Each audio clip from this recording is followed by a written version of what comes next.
Hello, good evening, and welcome. One and all, I'm trusting that you can all hear me. Welcome to the show. It is, what is it? Tuesday, the 7th of December. And we are back with the latest edition of the Bearded Wits reading of The Hitchhiker's Guide to the Galaxy and all points thereof proceeding to etc. Wow, it's going so well. Welcome to tonight's reading. Hi, Yuda, lovely to see you. Yoshi, lovely to see you. Squire, thank you to everybody that has... Oh, yes, I need to give a shout out to Bettina and to Brett, who have become patrons this week. Thank you so much for doing so. It is a huge honour to have you along with me. And it's good to see you, Yuda, and Yoshi, two very, very stalwart fans. That brings us quite appropriately onto this bit. If you read here, support the podcast by becoming a patron on patreon.com, The Bearded Wit. That would be grand. I would be extremely honoured if you do that. So go over to all the W's patreon.com/The Bearded Wit and become a patron to support what I'm doing. You'll get access to patron-only content, and you will also get a say on what sort of stuff we'll be doing once we're done with this. Because I was looking at it, and we're now halfway through the final book, book 6 in the series. So we're going to be wanting to go somewhere else fairly soon, and I have our sort of sounded people out, but as we get closer, maybe sort of, 10% away from the end of the book, this last book, we'll have a think about what else we need to get into next. And there's my mother. Watch ya. Hello, Mother. Hope you're very well and not getting blown away by Storm Barra. Is it Barra? Storm Barra? We've missed it so far over here in Scandinavia, but I suppose we might get that in, a day or two.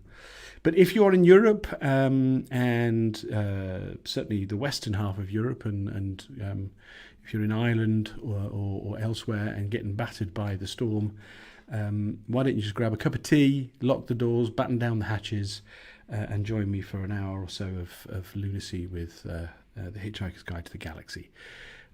So once again, if you could, please do go over to patreon.com/The Bearded Wit. And become a patron from as little as the price of a halfway decent cup of coffee a month. It will help me tremendously in keeping things going with this. I hope you can all hear me well. Do give me a shout if you've got any issues in the comments. Say hello to each other in the comments below. Everyone's very nice usually to each other. You're all epic people, being Hitchhikers fans, so of course you're totally hoopy froods. And we'll crack on. Right. Okay. So, quick recap. We are in the final book, as I say, and another thing. We are following I suppose, misadventures is probably a more accurate expression, of the crew of the Tanngrísnir, which we found out used to be Thor's vessel, unsurprisingly, with a name like Tanngrísnir, but which was kind of... it was co-opted, I suppose, by Wowbagger the Infinitely Prolonged, who is the alien that's going around the galaxy or the universe, insulting has been up to now, insulting every single living creature in alphabetical order.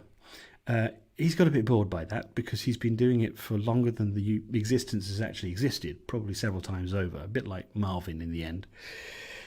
And so he's found out after a conversation with Zaphod, when he was saving them from everyone, the whole gang, from imminent destruction by the Grebulon death rays, that actually Zaphod might be able to effect his death, because it's going to take someone pretty significant to off Wowbagger, who is immortal.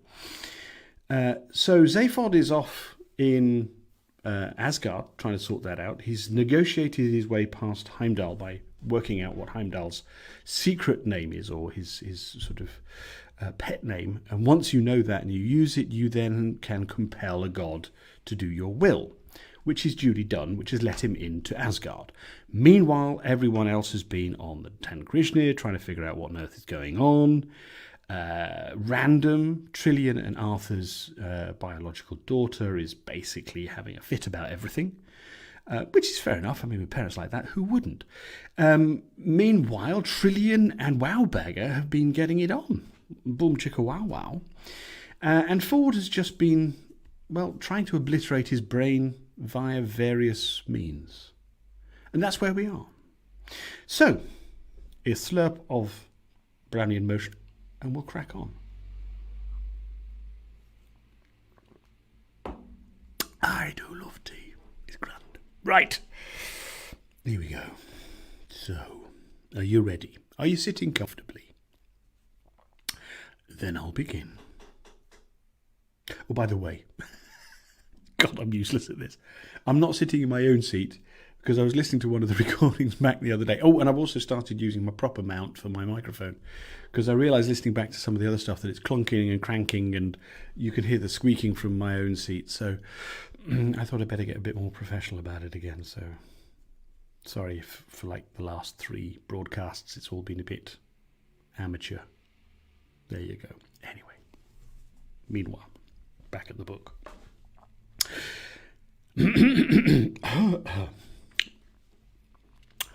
Asgard. Guide note.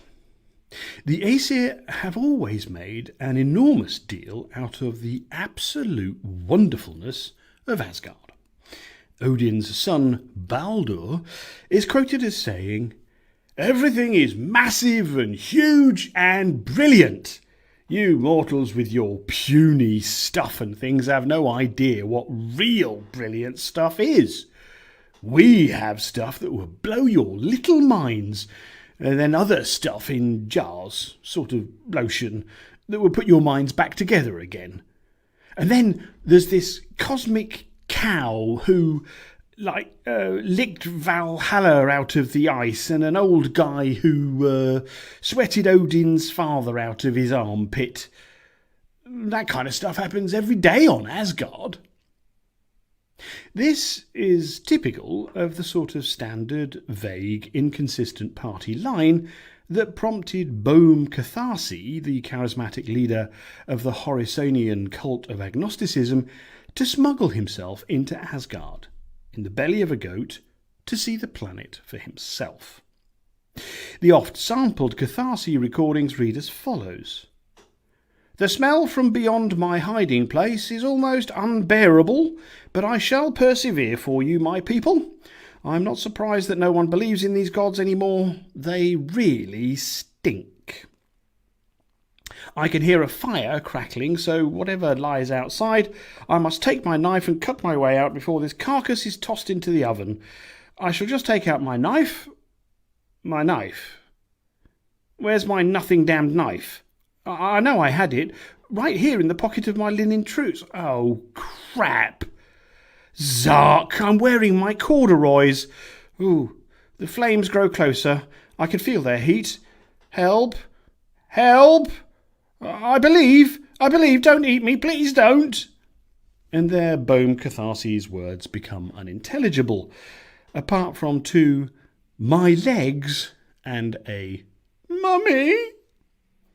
For 10 years after Boehm's sacrifice, belief in the Aesir spiked on his home planet, and the top-selling T-shirt had emblazoned across it in large, easy-to-read letters, "I believe, don't eat me."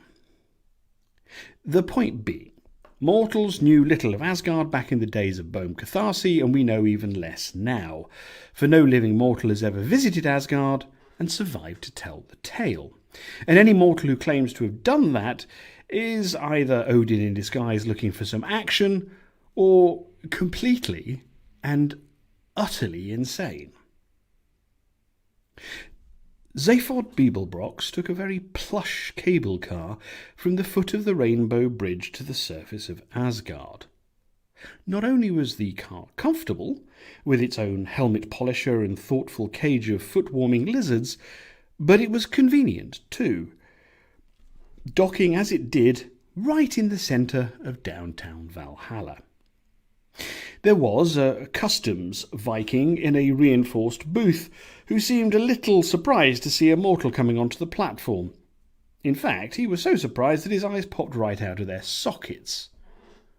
"Whoa!" said Zaphod. "That is truly disgusting. Can you do it again?" "No, I cannot," said the Viking, twisting the eyes back in. "Who the hell are you?" Zaphod responded in the time-honoured fashion of answering a question with a question, a tactic he favoured because of its wind-up factor. "What the hell are you?" "I'll ask the questions here." "What questions will you ask? Here?" The Viking rolled his eyes with a sound like a toothless old person sucking hot tea from a cup. "Are you winding me up?" "Is who winding you up?" The Viking jumped to his feet. "Fine, I am a reanimated dead Viking, okay? We die in battle to get here, and then they reanimate us as bloody civil servants. I was the captain of my own bloody longboat. We tore up England, kicked the stuffing out of those Saxons, and for that I get a desk job. A shagging desk job, if you can believe that. Me, Eric the Red Hand, red because of all the blood that was dripping from it, you understand, and not my own blood either." Eric stopped shouting, mainly because his eyes had wormed their way loose again. "Wow," said Zaphod. "You've really been carrying that around." "It's been festering for a while," admitted the Viking, wiping one eye with his sleeve. "Do you feel better now?" Eric sighed. "Yes, it's good to vent, you know." Zaphod patted his shoulder. "You need to look after your mental health, buddy." "Thanks. That's the first nice thing anyone said to me since I signed on for that big pillaging expedition in Brittany. I'd shed a tear if I could." "You're welcome. Zaphod Beeblebrox likes to spread joy to places other presidents cannot reach." Eric held a clipboard close to his face. "Oh, yes, Beeblebrox. I got a call about you from Jaime Skyboy. Of course, no mention that you were a mortal." Why? Why spare Eric's heart? He's already dead. Typical. Oops. Are we all still there? Sorry, folks. Just seen a bit of a crash happen. Yes, seems to be there. Okay. Sorry. Okay. Eric held a clipboard close to his face. "Oh, yes. Beeblebrox. I got a call about you from Jaime Skyboy. Of course, no mention that you were immortal. Why spare Eric's heart? He's already dead. Typical." "I'm looking for Thor." Eric tutted. "No problem finding him. Well, I've heard. Go straight down to Yggdrasil, the giant ash tree, and then left. Don't give any money to the unicorns, it just encourages them.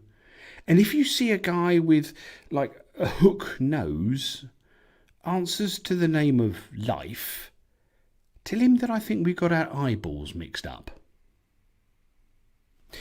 Even Zaphod had no trouble finding the golden tree, though he was distracted by the hordes of zombie-like reanimated Vikings shuffling along the cobbled streets, clutching dry cleaning in their bony hands or trailing listlessly after tiny dogs.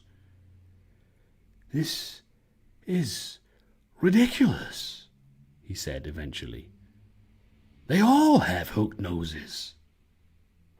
The tree itself was massive, its glistening branches dipping low to the ground, weighed down by the swords and shields of fallen heroes, and also advertising placards for Zuga Nugget cereal, which, according to the billboards, sponsored the transportation by the Valkyrie of fallen heroes from their mortal plane. Zaphod abandoned his mini-quest to find the guy known as Life and turned down a pretty crappy-looking alley that had crap flowing down the walls that was actually crap.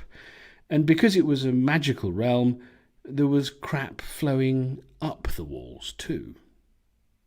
"Crap," said Zaphod, and congratulated himself on making a statement that was not only an expletive, but also a declaration of fact, and a warning to anyone who might be behind him in the alley. "You talking to me, Blondie?" said a voice, and Zaphod realised that what he had taken for a stalagmite of sewage was actually a stained root from Yggdrasil, the ash tree, breaking through from the cobbles below. "Pardon me," said Zaphod, only feeling slightly ridiculous to be talking to a tree. He had talked to a lot worse things in the past few years. "I thought you were part of the sewage system." "I might as well be," said Yggdrasil, through no mouth that Zaphod could discern. The amount of junk they pour straight onto the ground here, it all comes through my roots, you know. Is it any wonder I'm slipping a few IQ points? You are what you eat and all that." I'm looking for Thor." "Big Red? Straight through the door here." Zaphod squinted through the gloom, but the door was proving as difficult to spot as Yggdrasil's mouth. "I don't see any door." "You don't? You have to say the magic words." Zaphod rubbed his temples and concentrated. "Okay, don't tell me. I feel something coming out of the ether. Is it... trees are fruity?" "Flattery will get you everywhere," said the tree, and parted a cluster of creepers on the damp wall, revealing a nicotine yellow glow behind. "In you go, Blondie." Zaphod stepped inside. He didn't need to bend down, as the doorway behind the creepers had been built for a much larger person. Nano. Hillman Hunter gazed out of his office window at the tropical majesty of this planet he had purchased at the nebula's edge. "You did the right thing, Hillers," said his nano voice in his head. "If you hadn't shifted these people from Earth, their atoms would be spread across the galaxy by now. What do you think people would prefer, a little civil unrest or a whole lot of dead?" Hillman knew that his nano was right, but he couldn't help thinking that somewhere along the line he had been screwed. There had been a better deal to be had, and somehow Zaphod Beeblebrox had kept it hidden from him, and it pained Hillman to think that he had been bamboozled by such an apparent moron. The intercom box on his desk vibrated, dragging Hillman's attention away from the view.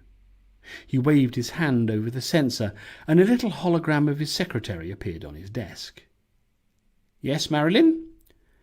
"There's a lady here to see you." "Does she have an appointment?"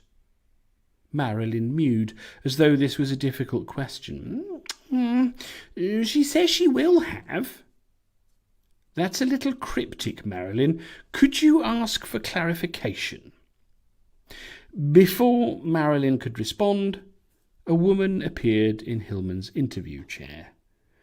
From his recent interview, Hillman had become accustomed to a flickering style of materialization, but this one arrived like somebody had flicked a switch. "Jesus!" he yelped. "Actually, no. The name is Gaia, Hillman Hunter," she said, her voice sonorous and comforting. "Oh, yes, Gaia, the Earth Mother." Hillman sifted through the stack of resumes on his desk. "I wasn't planning on interviewing female gods." Gaia trained her big, deep brown eyes on Hillman. No, but you would have made an exception for me. So I decided to hurry things along. The combination of eyes and voice was hypnotic, and Hillman found himself very comfortable with this attractive lady. That was a reasonable course of action. Gaia's face was heart-shaped, with sensuous purple lips. You've got time to talk to me, don't you, Hillman? Ah, yes, Jesus, yes, begorra. Oh, that's right, he was Irish, wasn't he? You know, that's what happens when you leave great gaps between doing your readings, Matthew. Sorry, folks. I am the Earth Mother. Without an Earth, come to a new home. I could be happy here, Hillman, and you could be happy too. Yes, Earth Mother, happy as a pig yeah, very happy. There's no need for any more interviews. No, why would I need to interview anyone else? Gaia smiled and leaned forward. Hillman saw that her fingers were slim but strong. I can nurture this earth. I can make anything grow. That's grand. Growing stuff is a good thing. The Earth Mother spread her arms, and Hillman could smell the summers of his youth. The women will be broad-breasted and fertile, and the men will desire them. About feckin' time, too. All we need is to clear up a few salary issues, which was exactly the wrong thing to say to Hillman Hunter. The fog in his mind cleared, and he suddenly felt the need to ask a few probing questions. Salary issues, and what issues would they be? Well, the entire package is pitifully small.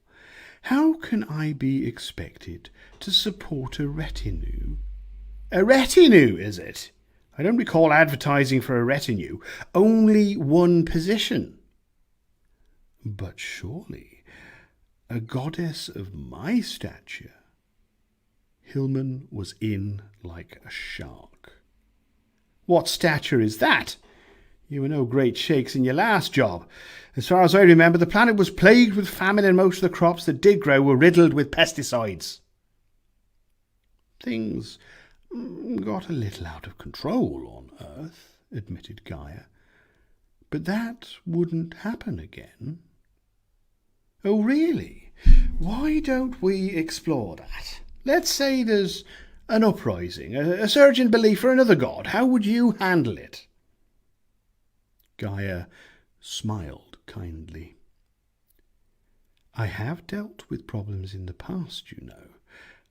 I can be tough when the situation demands it. Please elaborate.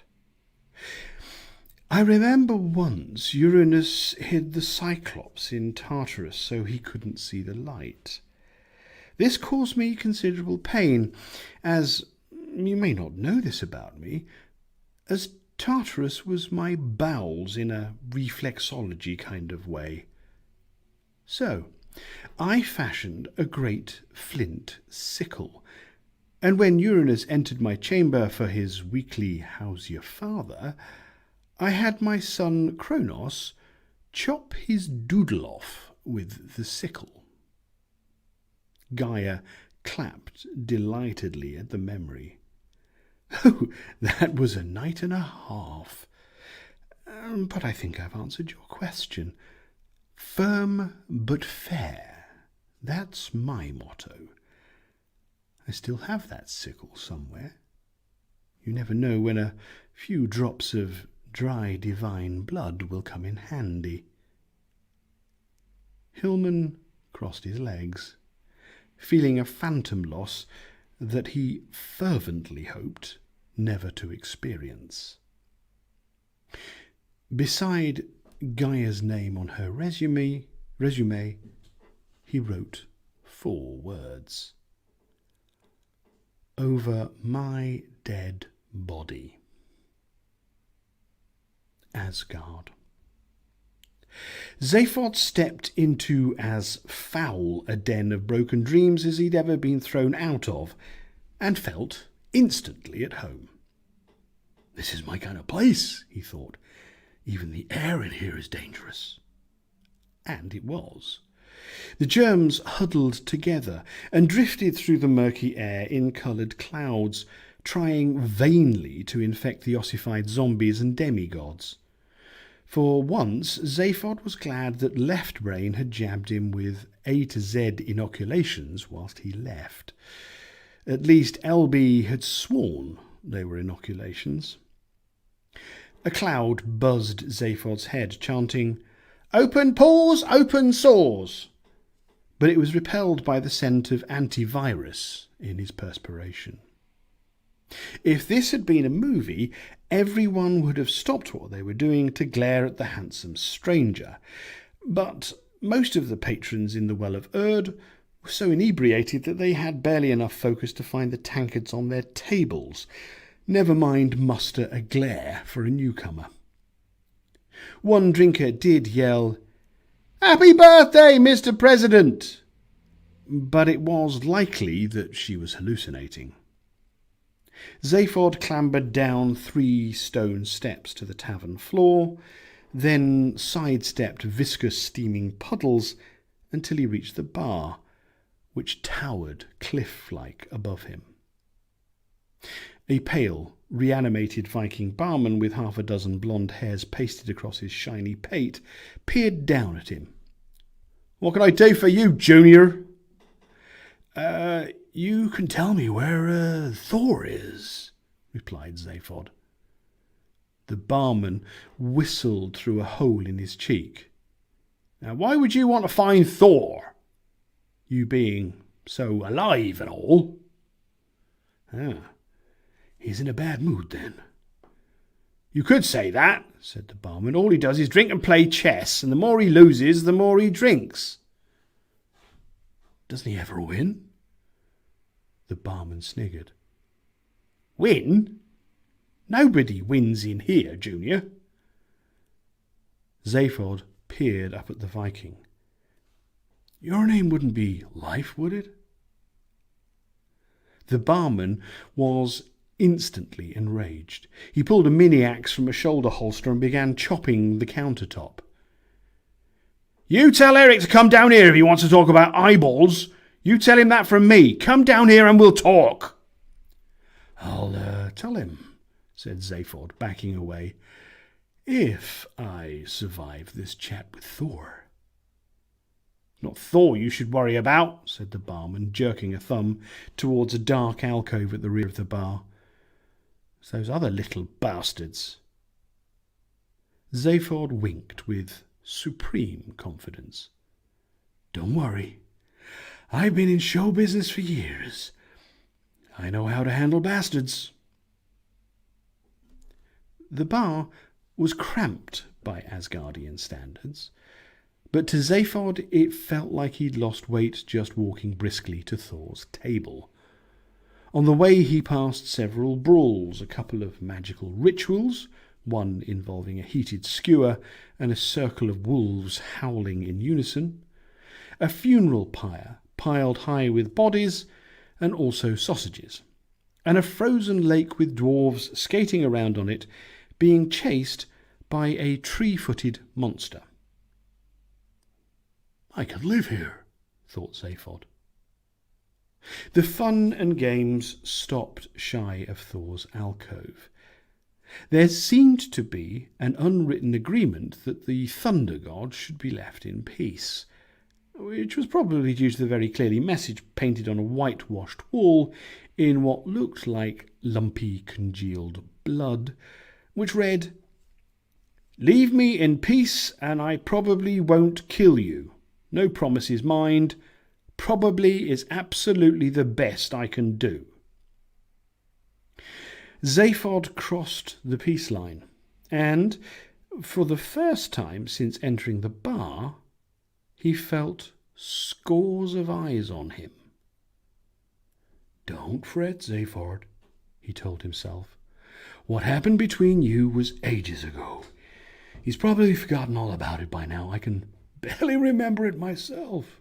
Something to do with an interplanetary incident involving an umbrella with mythical powers and the secret formula for a prize-winning ice cream. Zaphod frowned. No, the umbrella's ice cream cock-up was a completely different god. Zaphod could see his one-time friend now, sitting at a round table with his back to the crowd. And what a back it was! Broader than the average glacier, with knots of muscle the size of boulders and huge ridges of tension in the shoulders. His red hair hung down in a shabby ponytail, and the horns of his helmet were stained yellow by long nights spent in this foul air. Zaphod was thinking he might open with a little joke, when the silence was filled with a sudden uproar of sharp, helium-squeaky voices. What? That's it? That's the big move? How many years have we been doing this? You haven't learned a thing. Zaphod stepped quietly into the alcove, sneaking a peek under the crook of Thor's elbow. The thunder god was being harangued by a set of golden chessmen on the opposite side of the board. His own pieces were wooden and seemed cowed into silence. The little golden knight was very belligerent. Come on, Thor, we've talked about this. Never leave your king exposed. That's fundamental stuff, bloody kindergarten. Watch it, Thor rumbled, and the sound sent shivers running along Zaphod's spine. That voice, like a sleepy tiger growling from the bottom of a well. No wonder the ladies couldn't get enough. Or what? Challenged the knight. We are the ancient chess set of the Aesir. You can't kill us. We're as immortal as you are. And a lot older, I might add. I can melt you cheeky blighters down and make myself a little piss pot. How would you like that? The knight laughed. You can threaten us all you want, Thunder Girl. It's still bloody checkmate. Thor drummed the table with his fingers. You chaps set yourselves up again. I have a little unfinished business to take care of. And in a fluid motion, he spun around on his stool and sent the very large war hammer that had been resting across his thighs spinning towards Zaphod's head. The hammer froze half an inch from Zaphod's nose and then backed him into a corner like a hound herding a sheep. Nice hammer action, squeaked Zaphod. I didn't know you were going to kill me. Thor turned his back. Get out of here, Zaphod, before I let Mjolnir do what it's wanted to do since that first accursed day we met. Zaphod tried to move forward, but the hammer butted him back against the wall. Come on, old friend. I've come a long way to talk to you. Thor grunted. Do you even know why you're here? Do you even remember? Not precisely, said Zaphod. But in fairness, there is a gigantic hammer hovering in front of my face, and you know how much people love my face, so I'm a little distracted. Thor's shoulders slumped, and he sighed. People used to love my face. I was adored until you came along. You can be adored again. That's why I'm here. I remember now. Go away, Zaphod. Take your life and get out of mine. The only reason I'm not killing you is that you can't fill the hole inside with bodies. That's something I learned in circle time. He clicked his fingers, and Mjolnir sprang into his fist. Now leave, Beeblebrox. I need to call my anger management sponsor. You can talk to us, buddy, said a golden rook. Thor rubbed his shining head. I know that. I know I will always have you guys. Should we kill the mortal? Asked a pawn. Rookie can crawl down his throat and choke him. No, he's not worth it. But I do appreciate the offer. Since Zaphod did not possess any better judgment, he didn't even hesitate for the half-second it might have taken to ignore it. He climbed first onto a footrest, then a chair, then up the rungs of a wooden backrest, until finally he was standing on Thor's table. The god of thunder sat hunched over his beer like someone was going to steal it. His eyes were downcast, and his face was clumpy with emotion. There was a storm brewing. And in Thor's case, this was not just a figure of speech. There was an actual miniature thundercloud boiling above his head, lightning bolts poking their heads from the vapour like lizards' tongues. Nice place, said Zaphod, perching on an ashtray. It could do with a few big screens, maybe a jacuzzi. Sometimes I like bubbles with my beer.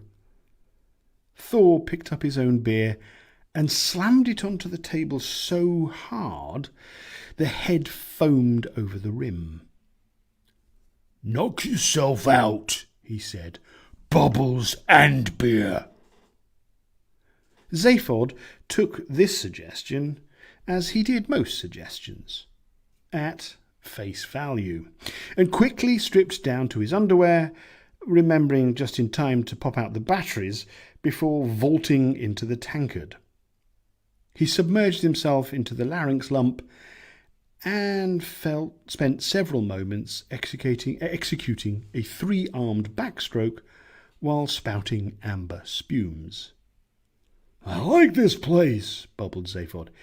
It has nice, what do you call it? Toilets? No, the other thing. Ambience. Yeah, that's the one. Thor growled, and the cloud over his head churned with electricity. This is the Well of Erd, Zaphod, where demigods and bottom feeders hang out.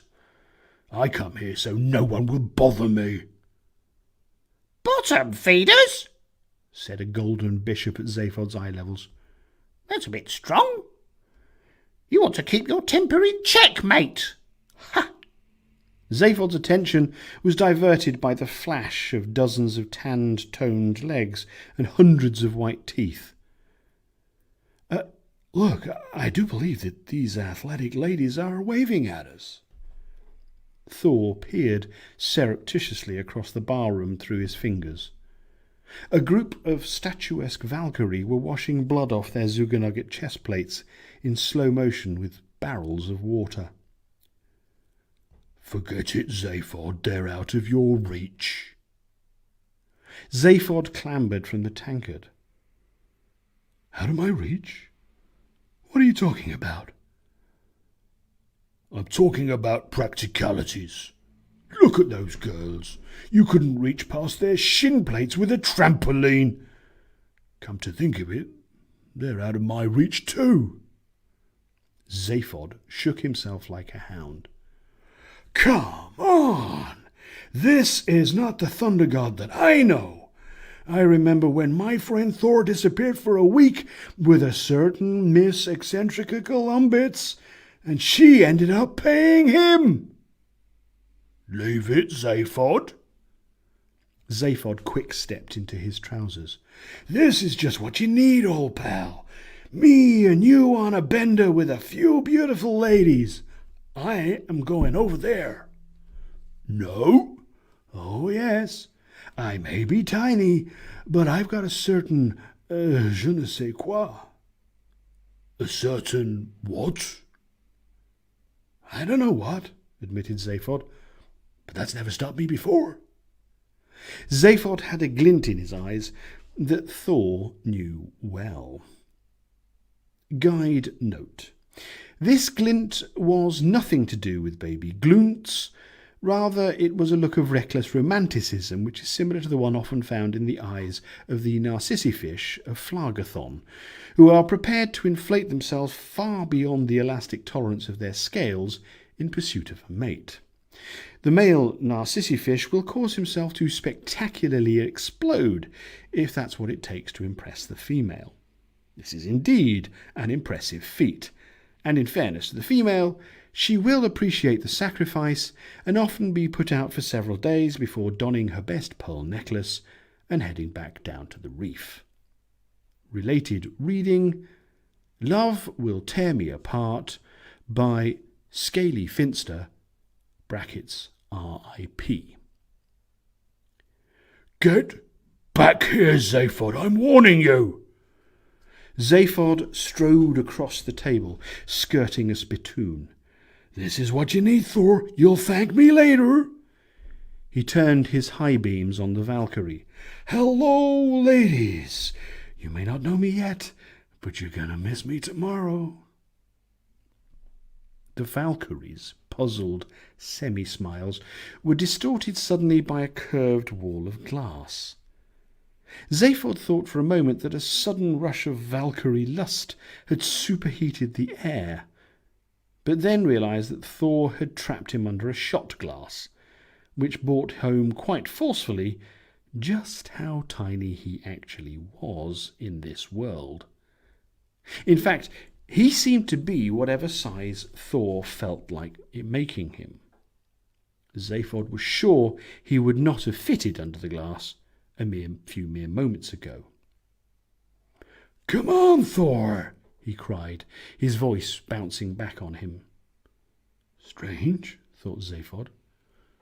The acoustics in here make me sound whiny.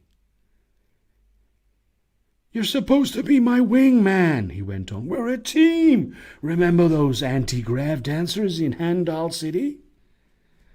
Thor dragged the glass towards him, skirting dangerously close to a complaining rook, and Zaphod was forced to dance along the table just to keep up.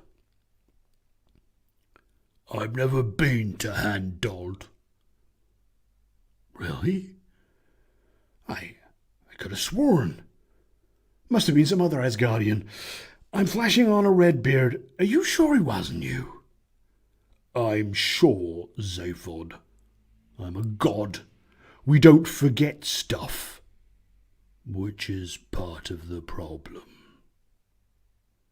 Thor lifted the glass and, as it went up, Zaphod fancied he felt himself grow until he felt more like Thor's equal and less like his pet. Problem? What problem? Thor thumped the table, sending beer slopping across the planks. What problem? What zarking problem, Zaph? Are you serious? Are you actually asking me that? Zaphod frowned. That was a lot of questions. What problem? What zarking problem? What was the third one again? Oh, there's no point, said Thor, swilling down enough beer to drown a herd of mammaloids. Zaphod Beeblebrox couldn't give two buffer biscuits about anyone but himself. This notion genuinely shocked Zaphod, as he believed that the act of sharing his personality with certain people was an act of love in itself. That is a terrible thing to say. I was your closest friend for years. Until you persuaded me to post that video on the sub-ether, said Thor bitterly. Over his head the robust little thundercloud turned flaccid releasing a light drizzle. It didn't take a brainologist to work out the symbolism. Zaphod found that he was now only a head shorter than the god. He plonked himself on a neighbouring stool and thought that he might offer a little joke to lighten the mood. I can never pass a nice stool," he said, drumming the table. "Boom, boom." Thor patted Mjolnir's head. "One more, Zaphod. One more." Can't we forget that video? It's in the past. And let me tell you something about the past. That's where it is, in the past.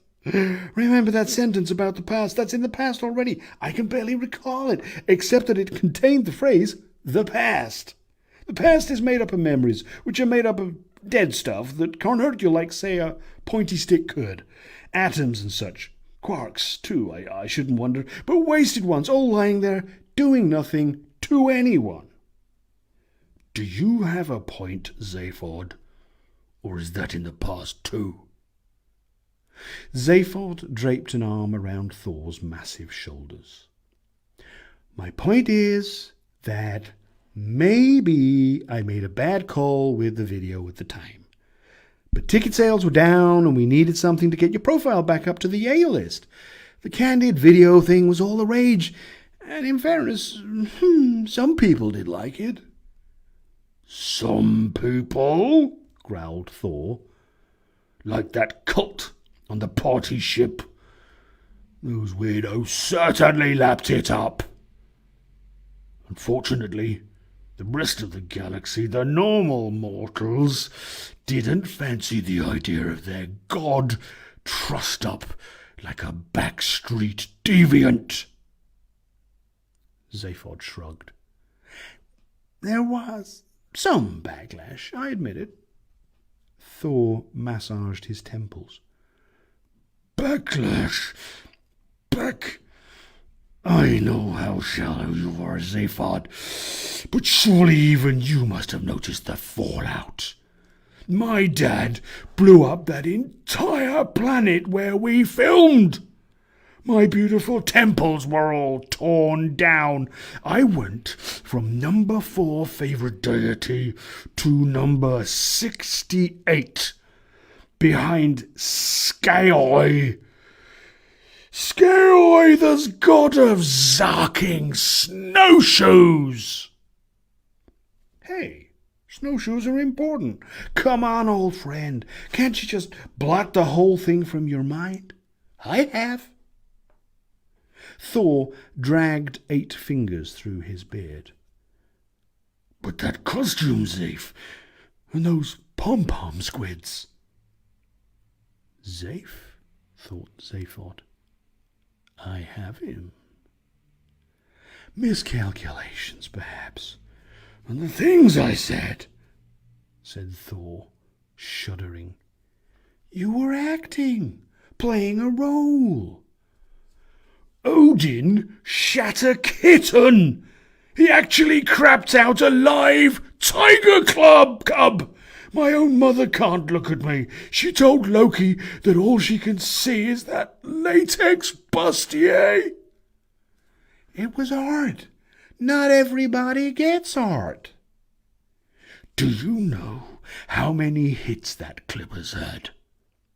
It's been the number 1 video on the entire sub-ether for the last 5 years.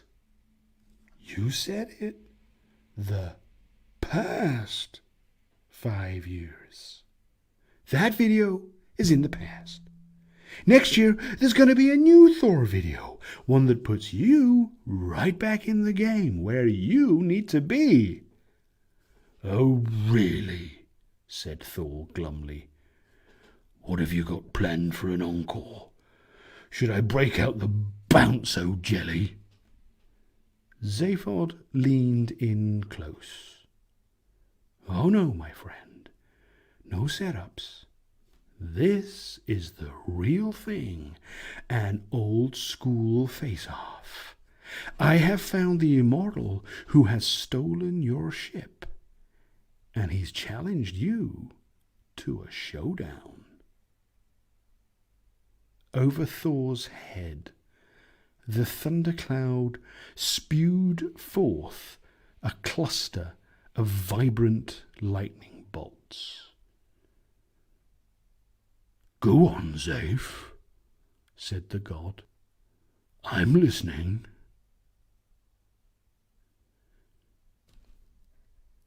And that's where we'll leave it. It is 10 to 9 in Central Europe. The perfect moment to call a halt on tonight's reading. Thank you so much. I completely forgot. Of course, this is the 42nd episode. 40. That is clearly auspicious. If you have been with it all the way to this point, you have listened to 42 episodes of this stuff, and that is enormously brilliant that you've been with me all this way. Thank you so much for this evening, as always. I will be... I know I keep saying this, and I'm trying to get this into a regular cadence. I won't be doing it next Tuesday, but next Monday, perhaps, we will have a reading. And then things are going to get a bit squirrely over Christmas, but maybe I can get one in on the 22nd, because I was going to be going back to the UK, but I can't now for various reasons relating to things COVID. So I will be reading, I think at least a couple more times before Christmas, certainly one time next week. But I will set up a live event and publish it so you guys can stay up to speed. As I always say, thank you so much for joining me. I really appreciate all the support. And please do go to www.patreon.com/thebeardedwit and sign up to be a patron and follow me. Please do follow me where, we've got the Facebook group or the Facebook page. You can also find me on Instagram.